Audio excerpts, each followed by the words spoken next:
Бәріңізге ассалаумағалейкум. Ұлы тұлғалардан культ жасайтын әдетіміз бар.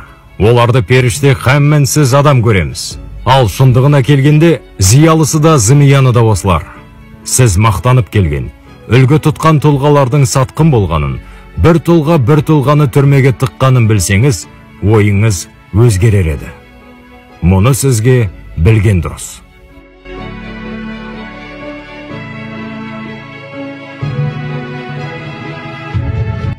Алашордалықтарды сатқан сырттан келген жау емес, өз ішінде сұржыландар. Ұлт мәртебесінен жеке басты жоғары қойып, домалақ арыз жолдай берген. Әңгіме Мағжан Жұмабаев жайлы. Жоқ, ол ешқандай сатқындық жасамаған. Керісінше сатқындық ең көп көрген ақын. Әсіресе Сәбит Мұқановтан. Кәдімгі біздің классик жазушымыз Сәбит Мұқанов. Мағжан оған жастайынан көмектесіп, қамқор болып, ілім ғылымды үйретсе, досының жасағаны мынау. Нақты дәлелге көшейік. Мағжан танушы Бақыт Қамал Қанарбаева деген өте білімді ғалым бар. Қанарбаеваның сұхбаты біраз дүниеге нүкте қойды. Ол бірнеше сатқынның түрін түстеп, есімін атады. Мағжанды сатқандардың бірі Әбділда Тәжібаев деді. Мағжанды құртуға бас болып, 8 адамға қол қойғыздырып, ақынды КГБ-ға берген. КГБ-ның ақтауға бола ма деген сауалына жоқ, ақтауға болмайды. Мұның өлеңдері тұнып тұрған бәле саясат. Өзі эротиканы күшті жазады. Оның үстіне әлделе өлім әлделе деп өлімді насихаттайды деген желеулермен қайта жаптырып тастаған. Осы кезде Олжас Сүлейменов, Мұрат Әуезов бастаған Мәскеудегі жас тұлпар ұйымының мүшелері Алматыға келіп, Мағжанның әйелі Зылихадан ақын шығармаларын алады. Машинкамен 20 экземплярын алып, жасырын таратады. Мұқағалилар сонда барып Мағжанмен танысады. Соның әсерінен Мұқаң «Оятайық ақынды» деген өлең жазады. Ағалар, Мағжанды ақтауға көмектесіңдер деген сөз ғой. Ағалар қайдан тыңдасын? Егер Мағжанды оятса, портреттердің орны ауысады ғой. Өздерінің орнына Мағжандар келеді. Әбділда Тәжібаевтың «Портреттер» деген шығармасы бар. Ол портреттер келгенде біз ығысамыз деген ой бар әлгі шығармасында. Расында солай болды, деді сұхбатында. Әрі қарай кеттік. Уақыт өткен сайын ақиқаттың беті ашылып жатыр. Жоғарыда аталған фамилиялардың барлығы елге таныс белгілі тұлғалар. Тағы кім сатты? Мағжанды түрмеге тоғытқан кім? Ғалым әрі қарай фамилияларды тізіп қана қоймай, нақты дәлелмен сөйлейді. Мағжанның айналасында көрсетушілер көп болды. Ең бірінші түрмеге салған кісі, Тарбағатайдың тумасы, бұрынғы Қарой, қазіргі Қарасу ауылында туған Көлбай Төгісов. Сол кісі ақынды 1918 жылы түрмеге салып, 6 ай ұстаған. Ән атам, мін атам деп отырған. Солшыл эсерлер деген партия болған. Көлбай Төгісов соның мүшесі екен.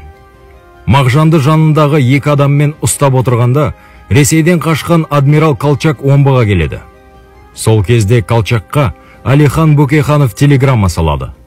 Андағы жерден қазақтың ақыны Мағжан Жұмабаевты шығарып алыңыз. Ал Көлбай Төгісовті орнында атып тастаңыз дейді. Көлбай қашады. Оны артынан қуып жүріп атады. Көлбай Төгісов Алихан Бөкейхановтың басына 10 000 рубль, Ахметтің басына 3 000 рубль тіккен. Көлбайдың көзін қазір құртпаса, кейін өздерін өлтіретін еді. Ал енді Сәбит Мұқановқа оралайық. Ол неге сатты? Қанарбаеваның айтқаны, ең сұмдығы Сәбит Мұқанов болды. Сәбит неге соңына түсті? 1919 жылғы соғыс кезінде жетім бала Сәбитті Мағжан атасы Жұмабай Қажыға жібереді. Жұмабай Қажының жылқысында Көкдауыл деген сетер аты болған. Бірде Сәбит шанаға сол Көкдауылды жегіп, байдың балаларын қыдыртып жүреді. Сол кезде Көкдауылдың аяғы үнге кіріп, мертігеді.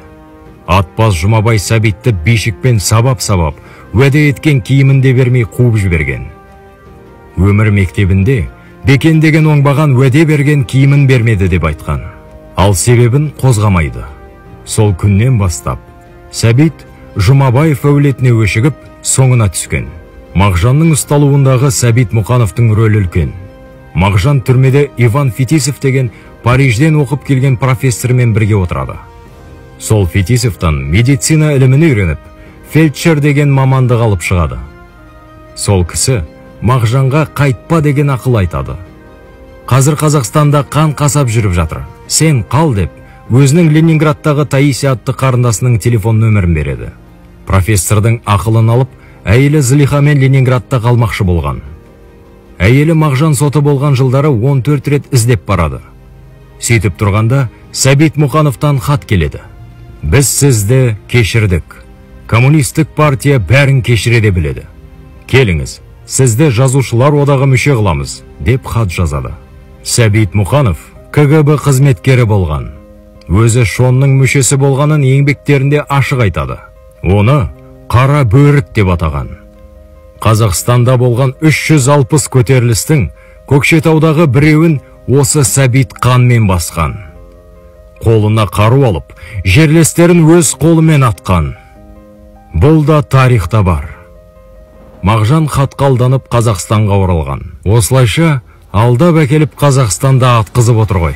Мұқанов күнделігінде: бізге халық алдында Мағжанның және өзге алаш ордалардың халыққа жау екендігін әшкерелеуге тура келді.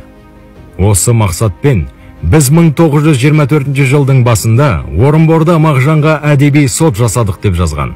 Сәбит Мұқановтың жазуынша, сотта Мағжанға қорғаушы есебінде тағайындалған рабфак оқушысы Жәкен Сәрсенбинді залда отырғандар айғайлап сөйлетпей қояды.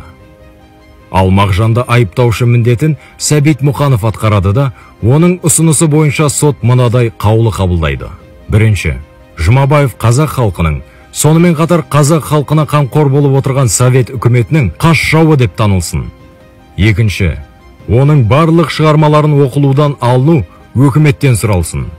Үшінші, бұдан бұлай советтік баспасөз бетінен Жұмабаевтың шығармаларына орын берілмесін.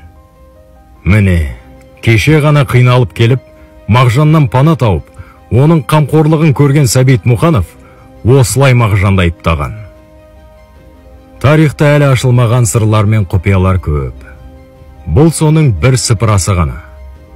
Мәтінді оқыған мен, Самат Құдайберген. Жазған Ерболат Қуатбек. Сіз үшін білген дұрыс.